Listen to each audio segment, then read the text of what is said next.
အားလုံးပဲမင်္ဂလာပါ Infonet Technical Sharing Video အစီအစဉ်လေးမှာကြိုဆိုပါရစေကျွန်တော်နာမည်ကတော့စီသူဖြစ်ပါတယ်ဒီနေ့ဗီဒီယိုလေးမှာတော့ Ruijie Cloud App ကိုသုံးပြီးတော့ Wireless Network Project တစ်ခုကိုဘယ်လိုအလွယ်တကူတည်ဆောက်နိုင်မလဲဆိုတာကိုပြပြပေးသွားမှာဖြစ်ပါတယ်ဒီနေ့ဒီမျိုးပြတာမှာအသုံးပြုမဲ့ device တွေကတော့ Reyee ကနေထုတ်ထားတဲ့ RG.EG105G 5port gateway တစ်လုံး RG.ES205GC.B PoE တစ်လုံးနဲ့ Ceiling AP ပဲဖြစ်ပါတယ်အရင်ဆုံး device တွေကို cassette cable နဲ့ချိတ်ဆက်ထားဖို့လိုပါတယ် device အားလုံးရဲ့ power တွေလည်းဖွင့်ပေးထားပါမယ် device အားလုံးကတော့ဘာ config မှမလုပ်ရသေးတဲ့ default အနေထားမှာရှိနေရမှာဖြစ်ပါတယ်အခုဆိုရင်ကျွန်တော်တို့ config ဆောက်လုပ်မှာဖြစ်တဲ့အတွက်ကြောင့်မလို့ Ruijie Cloud App ကိုစတင်ပြီးဖွင့်လိုက်ပါမယ် project ကိုစတင်ပြီး create လုပ်မှာဖြစ်တဲ့အတွက်ကြောင့်မလို့ကျွန်တော်တို့ဒီမှာတွေ့တဲ့ add button လေးကိုနှိပ်ပါမယ် Ruijie network မှာ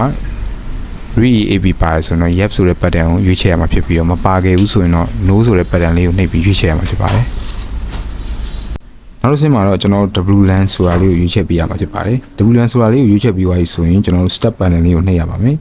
ဒါကတော့ Reyee device ကနေလွှင့်ထားတဲ့ Ruijie.am ဆိုတဲ့ Wi-Fi name ကိုကျွန်တော်တို့ဖုန်းရဲ့ Wi-Fi setting ကနေတွားချရမှာပဲဖြစ်ပါတယ်အခုဆိုရင် Ruijie.am ဆိုတဲ့ Wi-Fi ကိုချိတ်ဆက်ပေးရမှာဖြစ်ပါတယ်အခုဆို device တွေကိုစတင်ရှာဖွေနေပါပြီချိတ်ဆက်ထားတဲ့ device အားလုံးတွေ့ပြီဆိုရင် Wi-Fi လွှင့်နိုင်မှုအတွက်စတင်ပြီး config လုပ်ပါမယ်step config ဆိုတဲ့ button လေးကိုနှိပ်ရမှာဖြစ်ပါတယ်အခုမြင်တွေ့နေရတဲ့ပေါက်လေးမှာတော့ကျွန်တော်တို့ project name ထားပေးရမှာဖြစ်ပါတယ် project name ကတော့ကိုကြိုက်တဲ့ project name တစ်ခုထားပေးရမှာဖြစ်ပါတယ်ပြီးသွားရင်တော့ကျွန်တော်တို့ project ရဲ့ password ဆိုတာလိုပါမယ် project password ကိုလည်းကို manage လုပ်မဲ့ password ကိုလည်းတစ်ခါပေးရမှာဖြစ်ပြီးတော့ကျွန်တော်တို့ scenario မှာကိုလုံးမဲ့ scenario ကိုရွေးချယ်ပေးရမှာဖြစ်ပါတယ် scenario ကကိုလုံးမဲ့ project ပေါ်မူတည်ပြီးတော့ hotel ပဲဖြစ်ဖြစ် office ပဲဖြစ်ဖြစ်ကိုယ့်ဘာကိုတင့်တော်တာကိုရွေးချယ်ပေးရမှာဖြစ်ပါတယ်ပြီးသွားရင်တော့ကျွန်တော်တို့ next ဆိုတဲ့ button ကိုနှိပ်ပြီးတော့ဆက်သွားပါမယ်